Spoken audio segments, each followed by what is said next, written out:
Hello friends, welcome back to my channel. আজকে আমি আবার তোমাদের জন্য একটা নতুন রেসিপি নিয়ে চলে এসেছি, চিংড়ি মাছের পাতুরি। তার আগে চ্যানেলটি যারা সাবস্ক্রাইব করে দাওনি তারা প্লিজ সাবস্ক্রাইব করে দিও আর আমার পাশে থেকো। তো চলো দেখে নিই।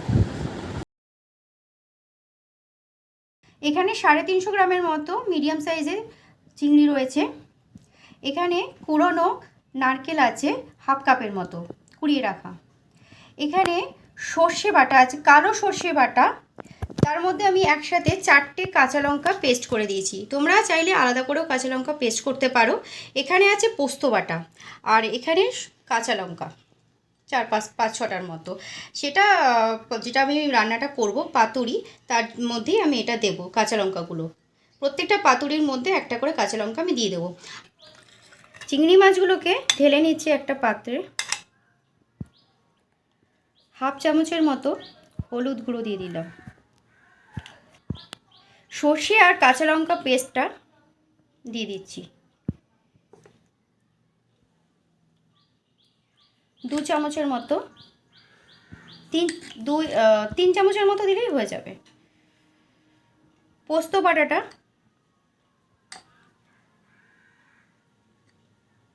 2 চামচ,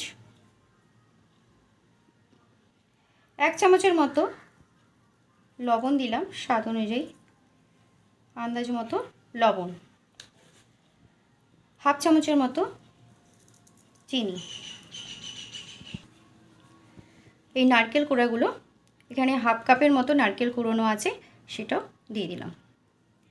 সব উপকরণগুলো দিয়ে একটু সর্ষের তেল দিয়ে এগুলোকে মিক্স করতে হবে।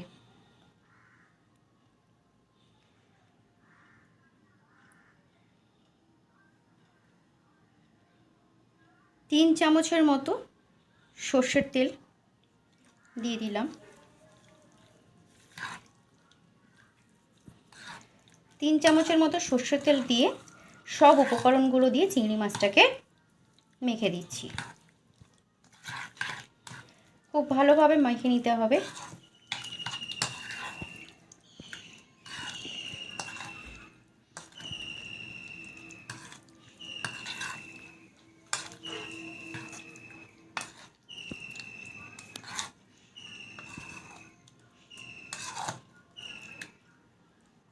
শেষে একটু 1 চামচের মতো সর্ষের তেল দিয়ে দিলাম।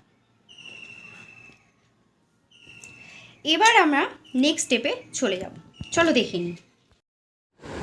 এবার কলা পাতাগুলোকে গরম জলে কিছুক্ষণের জন্য ভাপিয়ে নেব। প্রত্যেকটা কলা পাতাগুলোকে গরম জলে হাফ সেদ্ধ মতো করে নিতে হবে, যাতে ভালোভাবে মুড়ে নেওয়া যায়। এরপর একটা কলা পাতার মধ্যে কিছু পরিমাণ চিংড়ি মাছ নিয়ে নিতে হবে। চিংড়ি মাছগুলো কলা পাতার মধ্যে নিয়ে নিয়েছি। এর চিংড়ি মাছগুলোর উপর এবার একটা করে কাঁচা লঙ্কা দিয়ে দিতে হবে। এরপর পাতাগুলোকে খুব ভালোভাবে মুড়ে নিতে হবে। দেখো, পাতাগুলোকে খুব ভালোভাবে মুড়ে নিচ্ছি।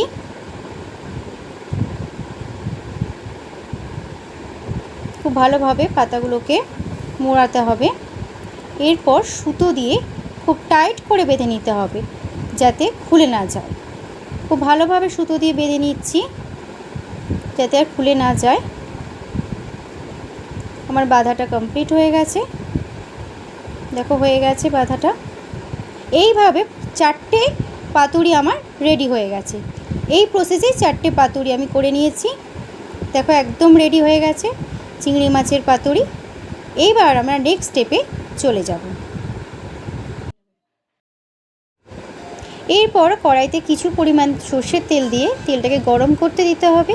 তারপর একে একে সেই গরম তেলের মধ্যে পাতুরিগুলোকে দিয়ে দিতে হবে। 3টে পাতুরি আমি দিয়ে দিয়েছি। এবার 5 মিনিটের জন্য ঢাকা দিয়ে দিলাম।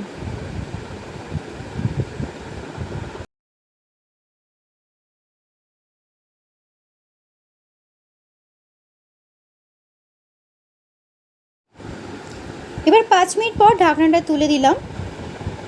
একটা সাইড হয়ে গেছে, এবার আরেকটা সাইড হওয়ার জন্য তুলে দিচ্ছি, পাল্টে দিচ্ছি। আরেকটা সাইড পাল্টে দিয়ে দিলাম। এইভাবে 3টে পাতুরি আমি হতে দেবো আরেকটা সাইড। এবার আবার ঢাকনাটা 5 মিনিটের জন্য দিয়ে দিলাম। এবার ঢাকনাটা তুলে দিলাম। দেখো একদম রেডি হয়ে গেছে, দুদিকটাই একদম তৈরি হয়ে গেছে। চিংড়ি মাছের পাতুরি আমার একদম রেডি, একদম রেডি। কলা পাতার মধ্যে চিংড়ি মাছের পাতুরি।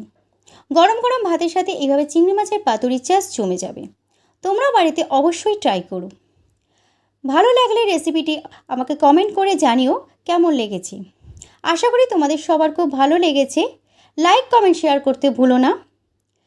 সাবস্ক্রাইব করে দিও চ্যানেলটিকে, আর বেল আইকনটা প্রেস করে দিও। আমার ভিডিওর সমস্ত নোটিফিকেশন সবার আগে তোমাদের কাছে পৌঁছে যাবে। আবার চলে আসবো একটা নতুন ভিডিও নিয়ে। আজকের মতো বাই বাই।